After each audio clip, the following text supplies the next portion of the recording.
আমরা এমন একটা গাড়ি খুঁজতেছি বা আমরা এমন একটা গাড়ির সন্ধান আপনাকে দিব যেই গাড়িটার ক্রয় করার সময় আপনার একটু বেশি টাকা খরচ গেলেও আপনি যদি এটাকে হোন্ডা লিভোর মতো আস্তে আস্তে চালান তাহলে এটা দিয়ে মাইলেজ পাবেন 55-60। আর আপনি যদি এটাকে একটু হাই আরপিএমে চালান তাহলে আপনার হচ্ছে 300 সিসির গাড়িকেও এটা বিট করে ফেলবে। তার মানে কি, আপনি এই 150 সিসি দিয়ে 300 সিসির ফিল পাচ্ছেন, আপনি 150 সিসি দিয়ে 100 সিসিরও ফিল পাচ্ছেন, সোজা হিসাব। মানে আপনি যদি ফুল প্যাকেজ একটা জিনিস নিতে চান তাহলে প্রিয় বাইকার্স, আশা করি আপনারা অনেক ভালো আছেন। আপনারা হয়তো অনেকেই ভাবছেন রিসেন্টলি একটা গাড়ি কিনবেন। এখন কেউ ভাবছেন 250 সিসির একটা গাড়ি কিনবেন, কেউ ভাবছেন 300 সিসির একটা গাড়ি কিনবেন, আবার কেউ ভাবছেন ডেইলি কমিউটিং করবেন, মানে টুকটাক যাতায়াত করবেন, আপনার একটা ছোটোখাটো গাড়ির প্রয়োজন, কারণ আপনি মাইলেজটাও তো আপনার চিন্তার বিষয়। তো ছোট গাড়িগুলো যেগুলো 110 সিসি বা 125 সিসি বা 100 সিসি এই ধরনের গাড়িগুলোতে নর্মালি 60-65 মতো মাইলেজ আসে, অথবা 58-60 এরকম মাইলেজ আসে। কিন্তু আপনি এমন একটা গাড়ি খুঁজতেছেন যেটাতে মাইলেজ পাবেন হচ্ছে 50 থেকে 55, কিছু ক্ষেত্রে 58 অথবা 60ও অনেক সময় আসে। হ্যাঁ, অনেক সময় 60ও আসে। আবার এমন একটা গাড়ি চাচ্ছেন যে এই গাড়িটার স্পিড হবে 300 সিসি গাড়িতে যে স্পিড আসে সেই রকম সেম স্পিডই হবে। তাহলে আপনি 300 সিসির গাড়িটা কিনেন, সেক্ষেত্রে আপনি সেটাতে মাইলেজ পাচ্ছেন হলো কত, সর্বোচ্চ 35। আপনি যদি একটা 180 সিসির গাড়ি কিনেন তাহলে আপনি মাইলেজ পাবেন হচ্ছে 40-42, বড় জোর 45।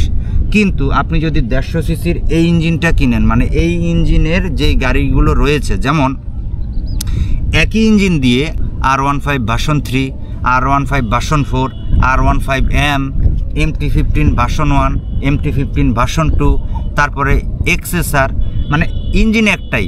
এই একটা ইঞ্জিনকে বিভিন্ন ধরনের সিটিং পজিশন বা গ্রাফিক্স বা হচ্ছে ডিজাইন এগুলো আলাদা করে কোম্পানি অনেকগুলো মডেল তৈরি করেছে। তো এই সেম ইঞ্জিন যেই কয়টা গাড়িতে আছে সবগুলো গাড়িতে মাইলেজ কিন্তু 50+। এখন আপনি যদি এই গাড়িটাকে 6 নাম্বার গিয়ারে দিয়ে আপনি এই গাড়িটাকে যদি 4000 বা 5000 আরপিএমে চালান বা 6000 আরপিএমে চালান তাহলে আপনি মাইলেজ 55 পাবেন।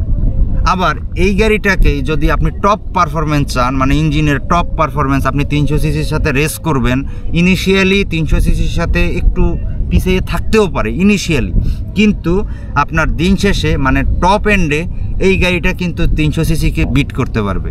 তাহলে আপনি টপ পারফরমেন্স চাচ্ছেন, টপ মাইলেজ চাচ্ছেন, তারপরে সব দিক থেকেই মানে আপনি সন্তুষ্ট থাকবেন এমন একটা গাড়ি যদি খোঁজেন তাহলে আপনি এমটিতে যেতে পারেন অথবা R15 সিরিজে যেতে পারেন। এখন কথা হলো, মনে করেন আমি হোন্ডা লিভো কিনলাম, খুবই ভালো একটা গাড়ি হোন্ডা লিভো 110 সিসি, কারণ আপনার টার্গেট হচ্ছে এটা, আপনার 55-60-65 মাইলেজ পাইতে হবে, ঠিক না? তো আপনার মাথায় প্ল্যান হচ্ছে কি আপনি একটা লিভো কিনলেন, আপনি টুকটাক রেগুলার যাতায়াত করেন। তো সেই গাড়িটার সাথে আমি কেন এই গাড়িটার কথা বলতেছি, দেখেন এই গাড়িটা কিনলে আপনি মাইলেজটা সবসময় ভালো পাবেন, কিন্তু দিন শেষে মাইলেজটা কিন্তু সব কিছু না।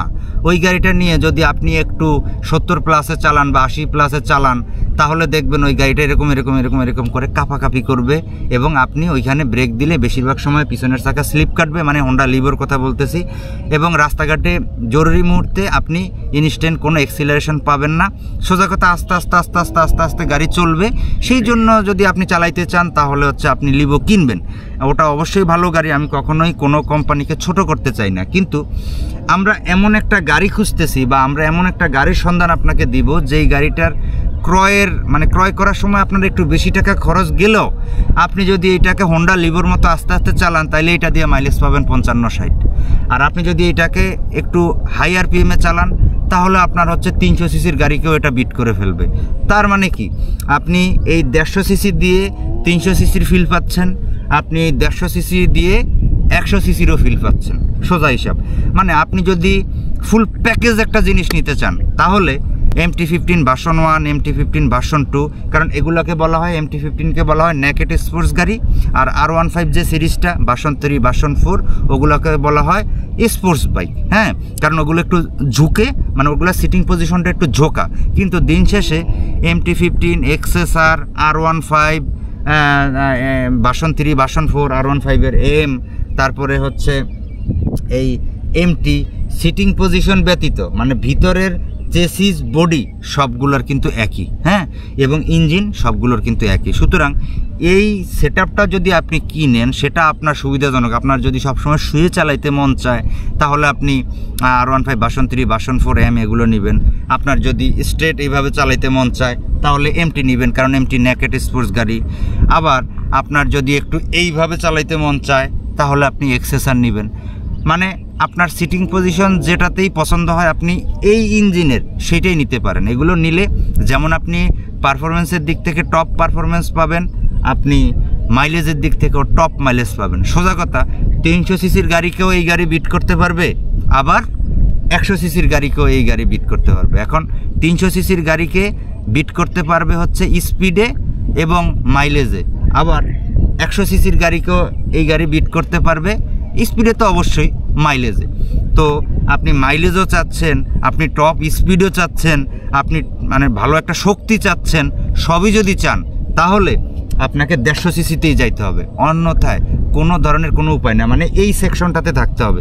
এখন দেখেন, আমরা যদি মনে করি আমরা ধরেন সিএফ মোটর 300 সিসির গাড়ি নিয়ে আসছে, সিএফ মোটর 300 সিসির গাড়িতে আমরা মাইলেজ পাবো 25, তো 25, 26 বা 28 যে মাইলেজ, এই মাইলেজ দিয়ে আপনি হয়তো দেখা যায় 10,000 20,000 চালানোর পর ওই গাড়ি বিক্রি করে দিবেন। সেকেন্ড হ্যান্ড মার্কেটে ওই গাড়ি তখনই চলে আসে যখন এইটার যে ইউজার সে আর এইটাকে টানতে পারতেছে না, কারণ 130 টাকা বা 125 টাকা লিটার যে অকটেন, এই অকটেনে যদি 25 কিলো যায় গাড়ি, সেই গাড়ি আপনি কখনোই দীর্ঘদিন চালাইতে পারবেন না। হ্যাঁ, আপনার অগাধ টাকা আছে, টাকার কোনো মা বাপ নাই, কোনো হিসাব নাই, তাইলে আপনি চালাইতে পারেন, কিন্তু সচরাচর সবাই তো আর আপনার মতো অত বড় লোক না। তাহলে যারা আমার মতো চিন্তা করেন যে আমার এমন একটা গাড়ি থাকবে যেই গাড়িটাতে আমি টপ মাইলেজ পাবো, যেই গাড়িটাতে ইঞ্জিনের শক্তিটাও থাকবে টপ, যেই গাড়িটা দিয়ে মাইলেজের দিক চিন্তা করলে 100 সিসিকেও বিট করতে পারবো, আবার মাইলেজের কথা চিন্তা করলে 300 সিসিকেও বিট করতে পারবো, আবার এই গাড়িটার ইঞ্জিনের শক্তি যদি আমি বলি এটা 300 সিসিকেও বিট করবে, ইঞ্জিনের শক্তি যদি বলি 100 সিসিকেও বিট করবে, তাহলে আমাদেরকে এই গাড়ির ছাড়া, মানে সোজা কথা, এই ইঞ্জিনের, সেটা যেই গাড়ি কিনেন এই ইঞ্জিনের গাড়ি ব্যতীত অন্য কোনো গাড়ি আপনাকে এই শান্তিটা কখনোই দিতে পারবে না। হ্যাঁ, দামি গাড়ি কিনলে একটু প্যারা বেশি, কি এগুলোর যে মালামালগুলো, এগুলোর যে স্পেয়ার পার্টস, এগুলোর দাম অনেক বেশি, কিন্তু স্পেয়ার পার্টসের কথা যদি আপনি চিন্তা করেন তাহলে আপনাকে ছোট গাড়ি কিনতে হবে যদি একমাত্র পার্টসের কথা চিন্তা করেন। আসলে আপনি যদি ভালোভাবে গাড়ি রাইড করেন সচরাচর বেশি একটা পার্টস নষ্ট হয় না, আর টুকটাক গাড়ি চালাইতে গেলে কিছু পার্টস যাবে, এটাই স্বাভাবিক। সুতরাং এটা মেনেই আপনাকে গাড়ি কিনতে হবে। এখন আপনি যদি সব কিছু মিলিয়ে একটা প্যাকেজ নিতে চান তাহলে আপনাকে এই এমটি অথবা R15 এক্সএসআর এই সিরিজটার ভিতরে থাকলে সব কিছু আপনি পেয়ে যাবেন, মানে আপনার আর কোনো কিছুর অপূর্ণতা থাকবে না। আপনি দেখবেন যারা বড় বড় কন্টেন্ট ক্রিয়েটর আছে তারা অনেকেই কিন্তু এই গাড়িটা চালায়। কেন চালায়? এই গাড়িটাতে তারা ভালো মাইলেজ পাচ্ছে, তারা টপ পারফরমেন্স পাচ্ছে, ইঞ্জিনের শক্তি পাচ্ছে, সব কিছুই প্যাকেজ আকারে পাচ্ছে। কিন্তু দেখেন 300 সিসির গাড়ি লঞ্চ হয়েছে, খুব কম লোক আছে 300 সিসির গাড়ি কিনছে। ওই যারা মনে করেন হুজুগে মনে করেন যে 300 সিসি আসছে, টাকা আছে, একটু 4 লাখ টাকার ভিতরে আমি পাইছি, হ্যাঁ, বা 4 লাখ টাকার আশেপাশে পাইছি, আমি একটা 300 সিসি কিনে নেই, নিচে 300 সিসি কিনে, কিন্তু কেনার পরে যখন দেখছে যে তারা 25 কিলো 28 কিলো 30 কিলো মানে 1 লিটার তেলে চলে, তখন কিন্তু তারা এই গাড়িটা 5-7 হাজার 10 হাজার চালায় তারা বিক্রি করে দিছে। তারা দেখবেন দিন শেষে এই গাড়িগুলোতে চলে আসবে। কেন? কারণ এইটা একটা প্যাকেজ গাড়ি। তো আপনাদের সবাইকে আসলে আমি এটা কেনার জন্য কখনোই উদ্বুদ্ধ করতেছি না, তবে আমি যদি বলি এইটা যে আপনার উদ্দেশ্য যদি এইটা হয় যে একটা গাড়ি থেকে আপনি সর্বোচ্চ মাইলেজ আশা করেন, এখন 50, 55, 58 এইটা কিন্তু সর্বোচ্চ মাইলেজ, এরপরের মাইলেজ আশা করা বোকামি।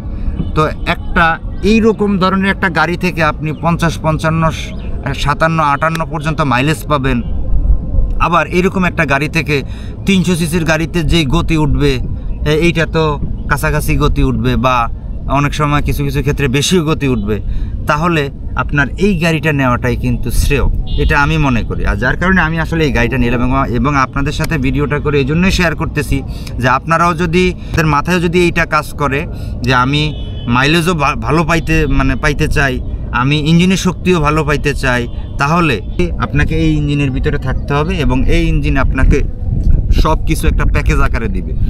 তো এইটুকু করার জন্য আসলে ভিডিওটা দিলাম। ভিডিওটা যদি ভালো লেগে থাকে তাহলে অবশ্যই শেয়ার করবেন, এবং ভিডিও নিয়ে যদি কোনো মন্তব্য থেকে থাকে তাহলে সেটা অবশ্যই কমেন্ট করে জানাবেন। ধন্যবাদ সবাইকে।